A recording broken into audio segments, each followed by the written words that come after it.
Hello everyone, welcome back to day two Pondicherry trip. ಇವತ್ತು day two morning ಎದ್ದಿದ್ದೆ. ಒಂದು 7 o'clockಗೆಲ್ಲ ಬ್ರೇಕ್ಫಾಸ್ಟ್ ತಂದುಕೊಟ್ಟಿದ್ದಾರೆ. ಬ್ರೇಕ್ಫಾಸ್ಟ್ ಕಾಂಪ್ಲಿಮೆಂಟ್ರಿ ಅಲ್ವಾ, ಇನ್ಕ್ಲೂಡಿಂಗ್ ಬ್ರೇಕ್ಫಾಸ್ಟ್ ಕೂಡ. ಸೊ ಅದಕ್ಕೆ ತೊಗೊಂಡು ಬಂದಿದ್ದಾರೆ ಇಡ್ಲಿ ಮತ್ತು ಪೊಂಗಲು. ಸೊ ಅಮ್ಮ ಕೂಡ ಮಧ್ಯಾಹ್ನಕ್ಕೆ ಊಟಕ್ಕೆ ರೆಡಿ ಮಾಡ್ಕೊಂಡು ಬಿಡ್ತಾ ಇದ್ದಾರೆ. ಮಧ್ಯಾಹ್ನಕ್ಕೆ ಬಿರಿಯಾನಿ ಆ್ಯಂಡ್ ಮಟನ್ ಸಾರು ಮಾಡ್ತಾಯಿದ್ದಾರೆ. ತಮ್ಮ ಇನ್ನೂ ಮಲಗಿದ್ದಾರೆ, ಭಾವ ಕೂಡ ಮಲಗಿದ್ದಾರೆ, ಎಲ್ಲ ಇದು ಬರ್ತಾಯಿದ್ದಾರೆ. ಸೊ ನಾನು ನೈಟ್ ಲೇಟಾಗಿ ತಿಂದಿದ್ದೆ, ಹೊಟ್ಟೆ ಶೂ ಆಗ್ತಿತ್ತು. ಸೊ ಬೇಗ ಬ್ರೇಕ್ಫಾಸ್ಟ್ ತಿಂದ್ಕೊಂಡು ಬೀಚ್ ಹತ್ರ ಹೋಗಬೇಕು. ಆಲ್ರೆಡಿ ಅಕ್ಕ ಅವರು ಒಂದು ಸಾರಿ ಹೋಗಿ ಬಂದುಬಿಟ್ಟಿದ್ದಾರೆ ಬೀಚ್ಗೆ. ಸನ್ರೈಸ್ ನೋಡೋಕ್ಕೆ ಅಂತ ಹೋಗಿದ್ರು, ಬಟ್ ಇವತ್ತು ಆಗಿಲ್ಲ. ಸ್ವಲ್ಪ ಕ್ಲೌಡಿ ಆಗಿತ್ತು, ಬಟ್ ಇವತ್ತು ತುಂಬ ಚೆನ್ನಾಗಿದೆ ವೆದರು. ಸೊ ನೆನ್ನೆ ಎಲ್ಲ ಸಿಕ್ಕಾಪಡೆ ಬಿಸಿಲಿತ್ತು, ಇವತ್ತು ತುಂಬ ಚೆನ್ನಾಗಿದೆ ವೆದರು.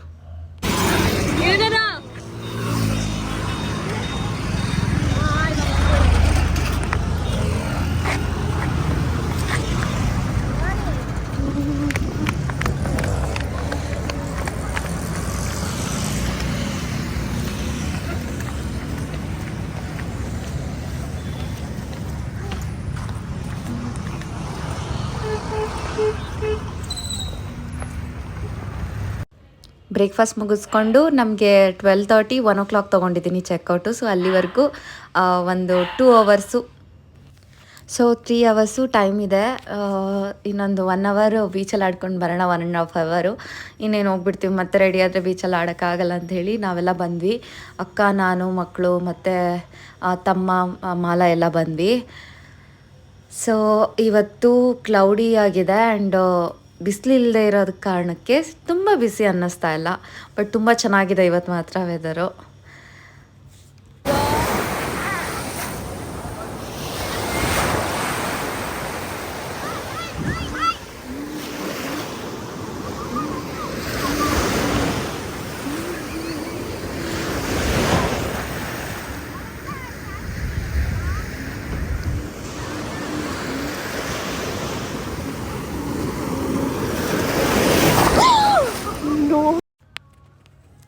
ನೋಡಿದ್ರಲ್ಲ ಎಷ್ಟು ಆಟ ಆಡ್ತಾ ಇದ್ದಾರೆ ಮಕ್ಕಳು ಕೂಡ.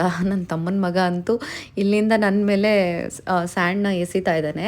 ಇಲ್ಲೆಲ್ಲ ನಾವು ಕುತ್ಕೊಂಡು ಸ್ಯಾಂಡ್ ಥೆರಪಿ ಮಾಡ್ಕೊಳ್ತಾ ಇದ್ವಿ ಆಟ ಆಡ್ತಾ. ಹಂಗೆ ಸಿಕ್ಕಾಪಟ್ಟೆ ಆಟ ಆಡಿದ್ದೀವಿ. ತುಂಬ ಚೆನ್ನಾಗಿತ್ತು ಬೀಚ್ ಕೂಡ. ಇಲ್ಲಿ ತುಂಬ ಜಾಸ್ತಿ ಜನ ಏನೂ ಇರಲಿಲ್ಲ, ನೆನ್ನೆ ತುಂಬ ಜನ ಇದ್ದರು.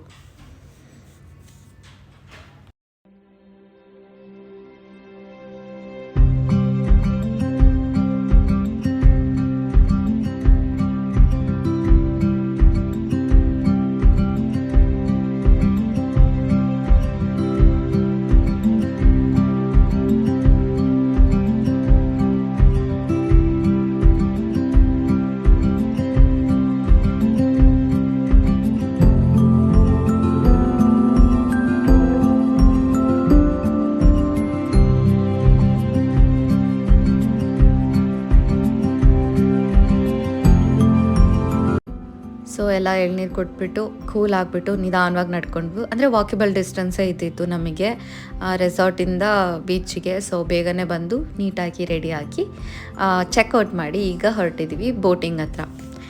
ಫಸ್ಟ್ ಬೋಟಿಂಗ್ ಹತ್ರ ಹೋಗ್ಬಿಟ್ಟು ಆ್ಯಂಡ್ ಅಲ್ಲಿ ಒಂದು ರಾಕ್ ಬೀಚ್ ಹತ್ರನೇ ಬರುತ್ತೆ ಅದು ಬೋಟಿಂಗು. ಸೊ ಅಲ್ಲಿ ಎಲ್ಲ ಮಾಡ್ಕೊಂಡು ಹೋಗಿದ್ವಲ್ಲ, ಬೀಚಲ್ಲೆಲ್ಲ ಆಡಿ ಚೆನ್ನಾಗಿ ಹೊಟ್ಟೆ ಹಸಿತಾ ಇತ್ತು. ಬಿರಿಯಾನಿ ಆ್ಯಂಡ್ ಮಟನ್ ಸಾರು ಅಮ್ಮ ನಾವು ಬರೋಷ್ಟರಲ್ಲೆಲ್ಲ ಮಾಡ್ಕೊಂಡು ಬಿಟ್ಟಿದ್ರು. ಸೊ ತೊಗೊಂಡು ಇಲ್ಲಿಗೆ ಬಂದ್ವಿ. ಈಗ ಊಟ ಮಾಡಿಕೊಂಡು ಬೋಟಿಂಗ್ ಹೋಗೋಣ. ಆಲ್ಮೋಸ್ಟ್ ಒಂದು 1 o'clock ಆಗಿತ್ತು. ಊಟ ಮಾಡ್ಕೊಂಡ್ಬಿಟ್ಟು ಒಂದೇ ಸರಿ ಹೋಗ್ಬಿಡೋಣ ಅಂತ ಭಾವ ಹೇಳಿದ್ರು. ಸೊ ಅದಕ್ಕೆ ರಾಕ್ ಬೀಚ್ ಹತ್ರ ನಾವು ಊಟ ಮಾಡ್ತೀವಿ ಅಂತ ನಿಜವಾಗ್ಲೂ ನಾನು ಅಂದ್ಕೊಂಡಿರಲಿಲ್ಲ, ಬಟ್ ತುಂಬ ಚೆನ್ನಾಗಿರೋ ಪ್ಲೇಸ್ ಸಿಕ್ತು. ಈಗ ಇಲ್ಲಿ ಬಿರಿಯಾನಿ ಮತ್ತು ಮಟನ್ ಸಾರು ಎಲ್ಲ ಮಾಡ್ಕೊಂಡು ಬಂದಿದ್ದೀವಿ. ಇಲ್ಲಿ ಊಟ ಮಾಡ್ತಾಯಿದ್ದೀವಿ ಬೀಚ್ ಹತ್ರ. ಸಖತ್ತಾಗಿರೋ ಪ್ಲೇಸೇ ಸಿಕ್ತು. ಅಲ್ಲಿ ಬೋಟಿಂಗ್ ಇದೆ, ಅಲ್ಲಿಗೆ ಹೋಗಬೇಕು. ಇಲ್ಲಿ ಊಟ ಮಾಡ್ಕೊಂಡು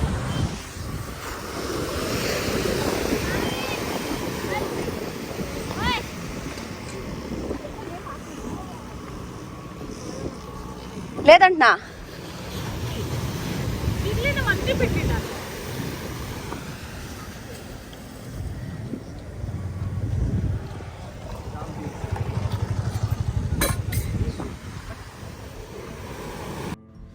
ಆ ಒಂದು ಜಾಗದಲ್ಲಿ ಊಟ ಮುಗಿಸ್ಕೊಂಡು ಸಿಕ್ಕಾಪಟ್ಟೆ ಡ್ರೀಮಿ ಆಗಿತ್ತು ನನಗಂತೂ. ಗೊತ್ತಿಲ್ಲ, ಸಿಕ್ಕಾಪಟ್ಟೆ ಇಷ್ಟ ಆಯಿತು ಊಟ ಅಲ್ಲಿ ಮಾಡಿದ್ದು, ಚೆನ್ನಾಗಿತ್ತು. ಅಲ್ಲಿಂದ ಸ್ವಲ್ಪ ಹತ್ರನೇ ಇದ್ದಿತ್ತು ಬೋಟಿಂಗ್ಗೆ. ಸೊ ಇಲ್ಲಿ ಬಂದು ಒಂದು ಹಾಫ್ ಆನ್ ಅವರ್ ವೆಯ್ಟ್ ಮಾಡಿದ್ದೆ. ನಮ್ಮ ಬೋಟ್ ಬಂತು. ನಮ್ಮ ಫ್ಯಾಮಿಲಿ ಫುಲ್ ನಮಗೆಲ್ಲ ಒಂದೇ ಬೋಟು, ಫುಲ್ ಒಂದು ಬೋಟ್ ನಮಗೆ ಪ್ರೈವೇಟ್ ಬೋಟ್ ಥರ ಆಗಿಬಿಡ್ತು. ತುಂಬ ಚೆನ್ನಾಗಿತ್ತು. ಆ್ಯಂಡ್ ಅದು ಕೂಡ ಏನು ಅಂದರೆ ಅಪ್ಪ ಅಮ್ಮ ಇಬ್ಬರು ಎಕ್ಸ್ಟ್ರಾ ಆದರು ನಮ್ಮ ಫ್ಯಾಮಿಲಿ. ಆ್ಯಂಡ್ ಒಂದು ಬೋಟಲ್ಲಿ ಓನ್ಲಿ 13 ಮೆಂಬರ್ಸ್ ಮಾತ್ರ, ಇನ್ಕ್ಲೂಡಿಂಗ್ ಮಕ್ಕಳನ್ನ ಕೂಡ 13 ಮೆಂಬರ್ಸ್ ಮಾತ್ರ ಕರ್ಕೊಂಡು ಹೋಗೋಕ್ಕಾಗೋದು. ಸೊ ಅದು ಅವರು ಗೌರ್ಮೆಂಟ್ ಕಡೆಯಿಂದ ಅದು ಮಾಮೂಲಿ ಅಂತೆ. ಜಾಗ ಇದ್ದರೂ ಕೂಡ ಎಕ್ಸ್ಟ್ರಾ ಹಾಕ್ಕೊಳ್ಳೋಂಗಿಲ್ಲ. ಬಿಕಾಸ್ ಇದು ಸಮುದ್ರ ಕೂಡ ಅಟ್ಯಾಚ್ ಆಗುತ್ತೆ, ರಿವರ್ ಆ್ಯಂಡ್ ಸಮುದ್ರ ಕೂಡ ಅಟ್ಯಾಚ್ ಆಗೋದ್ರಿಂದ ಸ್ವಲ್ಪ ಇವರು ಕೇರ್ಫುಲ್ಲಾಗೆ ಎಲ್ಲ ಇದು ಮಾಡ್ತಾಯಿದ್ರು. ಸೊ ಅದಕ್ಕೆ ಅಪ್ಪ ಅಮ್ಮನ ನಮ್ಮ ಹಿಂದೆ ಒಂದು ಬೋಟ್ ಇತ್ತು. ಸೊ ಅದರಲ್ಲಿ ಅವರು ಅಪ್ಪ ಅಮ್ಮ ಮತ್ತು ನನ್ನ ತಮ್ಮನ ಮಗ ಒಬ್ಬನು ಹೋದರು. ಸೊ ಹೆಂಗೋ ಅವರು ಹೋಗೋಕ್ಕಾಗಲ್ಲ ಅಂತ ಅಂದ್ಕೊಂಡಿದ್ವಿ. ತುಂಬ ಬೇಜಾರಾಯಿತು, ನಾವೆಲ್ಲ ಹೋಗ್ತೀವಿ ಅವರು ಹೋಗಲಿಲ್ಲ ಅಂತ. ಸೊ ಹೆಂಗೋ ಅವ್ರಿಗೂ ಕೂಡ ಸಿಕ್ತು, ಖುಷಿ ಆಯಿತು.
ಗ್ಯಾಪಲ್ಲಿ ಕಡಲೆಪುರಿ ತೊಗೊಂಡು ಬಂದಿದ್ರು, ನಮ್ಮ ಭಾವ ತೊಗೊಂಬಂದಿದ್ರು, ಸಖತ್ತಾಗಿತ್ತು. ಸೊ ಈ ಗ್ಯಾಪಲ್ಲಿ ಸಖತ್ತಾಗಿತ್ತು ತಿಂದ್ಕೊಂಡು, ನೀರು ನೋಡ್ಕೊಂಡು ಹೋಗೋದು. ಆ್ಯಂಡ್ ನನಗೇನು ಅಂತಂದರೆ ಈ ಥರ ಎಲ್ಲ ಹೊರಗಡೆ ಬಂದಾಗ ಏನಾದರೂ ತಿನ್ಕೊಂಡು ಹೋಗೋದು ನನಗೆ ತುಂಬ ಇಷ್ಟ. ಆಮೇಲೆ ಈ ಒಂದು ಜಾಗಕ್ಕೆ ಕರ್ಕೊಂಡು ಬಂದರು. ಸೊ ಬೋಟಿಂದ ಇಲ್ಲಿ ಇಳಿದ್ಬಿಟ್ಟು ಇಲ್ಲಿ ನೋಡ್ಕೊಂಡು ಹೋಗೋದು. ಇದು ಒಂದು ಜಾಗ, ಇದು ಪೋರ್ಟ್ ಅಂತ. ಇದು ಐ ಥಾಟ್ ಅದು ಅಷ್ಟೊಂದು ಹೇಳ್ಕೊಳ್ಳೋ ಥರ ಏನು ಪ್ಲೇಸ್ ಅನ್ನಿಸ್ಲಿಲ್ಲ ನನಗೆ. ಓಕೆ ಅಂದರೆ ಇಷ್ಟಕ್ಕೆ ಇಷ್ಟು ಜನ ಹತ್ರ ಇಳ್ಕೊಂಡು ನಡ್ಕೊಂಡು ಹೋಗೋದು ಅಷ್ಟೇನು ಕರೆಕ್ಟ್ ಇಲ್ಲ ಅಂತ ಅನ್ನಿಸ್ತು ನನಗೆ. ಓಕೆ, ಬಟ್ ಸಿಕ್ಕಾಪಟ್ಟೆ ಜನ ಇದ್ದರು.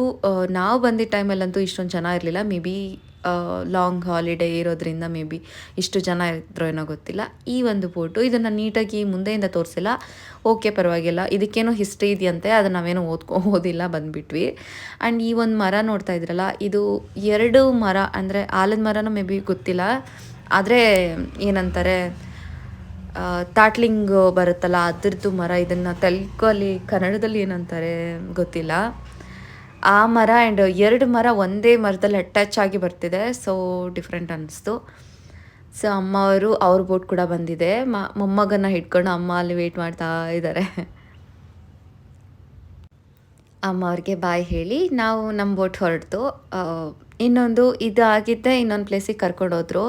ಅದಂತೂ ನನಗೆ ತುಂಬ ಡ್ರೀಮಿ ಅಂತಲೇ ಅನ್ನಿಸ್ತು. ತುಂಬಾ ಚೆನ್ನಾಗಿದೆ.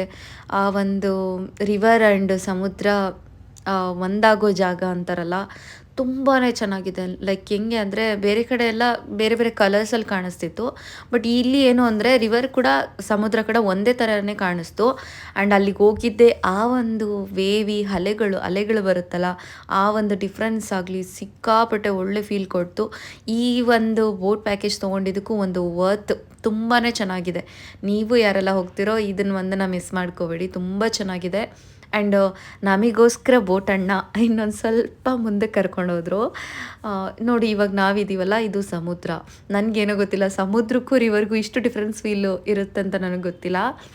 ಅಲ್ಲಿ ರಿವರಲ್ಲಿದ್ದಾಗ ಏನೂ ಅನ್ನಿಸ್ಲಿಲ್ಲ. ಬಟ್ ಸಮುದ್ರದ ಮೇಲೆ ಬಂದಿದ್ದೆ, ಅದು ಅಲುಗಾಡೋದಾಗಲಿ ಆ್ಯಂಡ್ ಆ ಒಂದು ಗಾಳಿ ಆಗಲಿ, ಅದು ಅಲೆಗಳು ಬರುತ್ತಲ್ಲ ಅದಾಗಲಿ ಸಿಕ್ಕಾಪಟ್ಟೆ ಡಿಫ್ರೆಂಟ್ ಫೀಲ್ ಅನಿಸ್ತು ನನಗಿದು.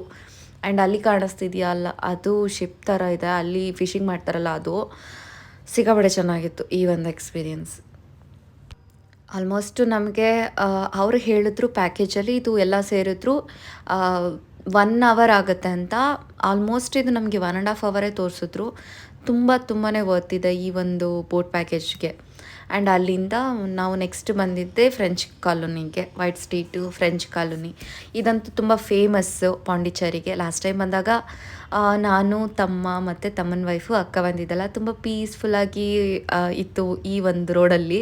ಬಟ್ ಈ ಸಾರಿ ಫ್ಯಾಮಿಲಿ ಬಂದಿರೋದಕ್ಕೆ ಆ್ಯಂಡ್ ಸ್ವಲ್ಪ ಬಿಸಿ ಇರೋದಕ್ಕೆ ಸ್ವಲ್ಪ ಸೆಕೆ ಅನ್ನಿಸ್ತು. ಬಟ್ ತುಂಬ ಚೆನ್ನಾಗಿರುತ್ತೆ ಈ ಒಂದು ಜಾಗದಲ್ಲಿ ನಡ್ಕೊಂಡು ಹೋಗೋದು. ಆ್ಯಂಡ್ ಅಲ್ಲಿ ಕಾಣಿಸೋ ಮನೆಗಳಾಗಲಿ, ಆ ಒಂದು ಫ್ರೆಂಚ್ ಸ್ಟೈಲ್ ಆರ್ಕಿಟೆಕ್ಚರ್ ಡಿಸೈನ್ ಮನೆಗಳಾಗಲಿ ತುಂಬಾ ಚೆನ್ನಾಗಿದೆ. ಆ ಒಂದು ಲೈಕ್ ಎಲ್ಲೋ ನಾವು ಔಟ್ ಆಫ್ ಹೋಗಿದ್ವಿ ಅಂತ ಅನಿಸುತ್ತೆ. ತುಂಬ ಚೆನ್ನಾಗಿತ್ತು. ಅಮ್ಮ ಅವ್ರಿಗೆಲ್ಲ ತುಂಬ ಡಿಫ್ರೆಂಟಾಗಿ ಅನ್ನಿಸ್ತು, ತುಂಬ ಚೆನ್ನಾಗಿದೆ. ಆ್ಯಂಡ್ ಇಲ್ಲಿ ಓಡಾಡೋ ಪ್ರತಿಯೊಬ್ಬರು ವೆಸ್ಟರ್ನಲ್ಲ ಬಂದಿದ್ದು. ಸೊ ನಾವೆಲ್ಲ ಇಂಡಿಯನ್ ಬಟ್ಟೆಯಲ್ಲಿ ಹಾಕ್ಕೊಂಡಿರೋದಕ್ಕೆ ಅಮ್ಮಂಗೆ ಸ್ವಲ್ಪ ನಾವು ಮಾತ್ರನೇ ಇಲ್ಲಿ ಸೀರೆ ಉಟ್ಕೊಂಡಿರೋದು ಅಂತ ಅನ್ನಿಸ್ತು. ಆ್ಯಂಡ್ ಇವತ್ತು ಹಾಲಿಡೇ ಇರೋದ್ರಿಂದ ನಾರ್ಮಲಾಗಿ ಎಲ್ಲ ಕೂಡ ಬಂದಿದ್ದರು.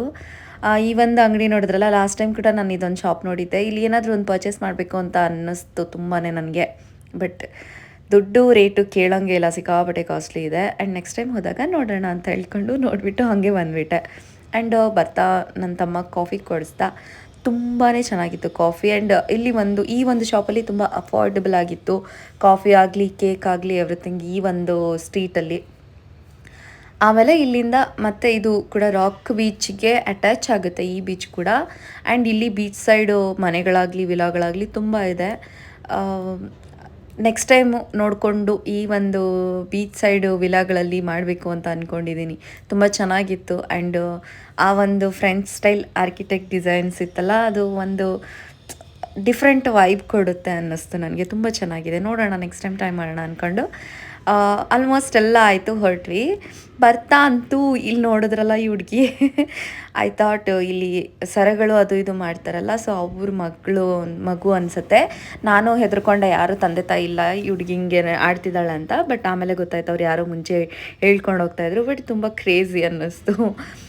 ಆಮೇಲೆ ಅಲ್ಲಿಂದ ಇದು ಒಂದು ಶಾಪ್ ಒಳಗೆ ಬಂದ್ವಿ, ಏನಾದರೂ ಸ್ವಲ್ಪನಾದರೂ ಪರ್ಚೇಸ್ ಮಾಡೋಣ ಅಂತ. Last but not the least, full enjoy 2 days.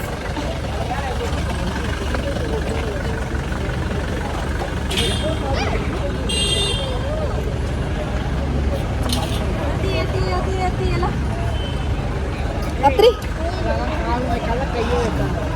ಎಲ್ಲ ಏನು ಕಾಣಿಸ್ತದೆ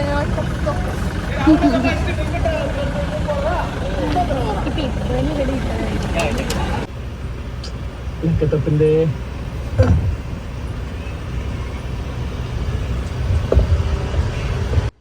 ಆ್ಯಂಡ್ ಎಲ್ಲ ಮುಗಿದಾದ್ಮೇಲೆ ಇದು ಒಂದು ಮೂವಿ ಸಿಕ್ಕಾಪಟ್ಟೆ ಲೈಕ್ ನಮಗೆ ಥಿಯೇಟರಲ್ಲಿ ನೋಡಿದ್ದು ಒಂದು ಎಕ್ಸ್ಪೀರಿಯನ್ಸೇ ಕೊಟ್ಟು ಸಿಕ್ಕಾಪಟ್ಟೆ ಚೆನ್ನಾಗಿತ್ತು. ತೆಲುಗಲ್ಲಿ ನುವ್ವು ವಸ್ತಾనంటే నేనొద్దంటానా, ಇದು ನನ್ನ ಫೇವ್ರೆಟ್ ಮೂವಿ. ಅಲ್ಲಿಂದ ಹೋಟೆಲ್ಗೆ ಬಂದ್ವಿ. ನೈಟ್ ಊಟ ಮಾಡ್ಕೊಂಡು ಬೇಡ. ಆ್ಯಂಡ್ ಬಿರಿಯಾನಿ ತುಂಬ ಲೈಕ್ ಒಂಥರ ಆಗಿಬಿಟ್ಟಿತ್ತು. ಆ್ಯಂಡ್ ನನ್ನ ಫೇಸ್ ನೋಡಿ ಹೆಂಗಿದೆ, ಓ ಮೈ ಗಾಡ್. ಎಲ್ಲರೂ ತುಂಬಾ ಟಯರ್ಡ್ ಆಗೋಗ್ಬಿಟ್ಟಿದ್ದೀವಿ. ಈಗ ಊಟ ಮಾಡಿಕೊಂಡು ಹೋಗ್ತಾ ಮಲ್ಕೊಂಡು ಬಿಡೋದೆ. ಆ್ಯಂಡ್ ಈಗ ಒಂದು ಲಾಸ್ಟ್ ಟ್ರೀಟು ನಮ್ಮ ಬಾವಂದೆ ಇದು ಫುಲ್ಲು. ಸೊ ಈಗ ಬಂದು ಎಲ್ಲರೂ ಪನ್ನೀರ್ ಕರಿ ಪರೋಟ ರೋಟಿ ಅದು ಇದು ಎಲ್ಲ ತೊಗೊಂಡು ಊಟ ಮುಗಿಸ್ಕೊಂಡು ಹೋಗ್ತಾಯಿದ್ವಿ. ಆ್ಯಂಡ್ ಎಲ್ಲರೂ ಈ ಒಂದು ಟ್ರಿಪ್ಪಲ್ಲಿ ಎಲ್ಲರೂ ಶೇರ್ ಮಾಡ್ಕೊಂಡು ಹೋಗಿದ್ದು ಆರಾಮಾಗಿ ಮುಗೀತು ಟ್ರಿಪ್ಪು. ತುಂಬಾ ಚೆನ್ನಾಗಿತ್ತು, ತುಂಬ ಖುಷಿಯಾಗಿತ್ತು. ಎವ್ರಿ ಟೈಮ್ ಅದಕ್ಕಿದಕ್ಕಿಂತ ಈ ಒಂದು ಟ್ರಿಪ್ಪಲ್ಲಿ ಇನ್ನೂ ಚೆನ್ನಾಗಿ ಅನ್ನಿಸ್ತು. ಇನ್ನೂ ನನ್ನ ಚಾನಲ್ನ ಯಾರೆಲ್ಲ ಸಬ್ಸ್ಕ್ರೈಬ್ ಮಾಡ್ಕೊಳ್ದೆ ನೋಡ್ತಾ ಇದ್ದೀರೋ ದಯವಿಟ್ಟು ನನ್ನ ಚಾನಲ್ನ ಸಬ್ಸ್ಕ್ರೈಬ್ ಮಾಡ್ಕೊಳ್ಳಿ. ನೆಕ್ಸ್ಟ್ ವ್ಲಾಗಲ್ಲಿ ಸಿಗ್ತೀನಿ. ಅಂಟಿಲ್ ದೆನ್ ಟೇಕ್ ಕೇರ್, ಬಾಯ್.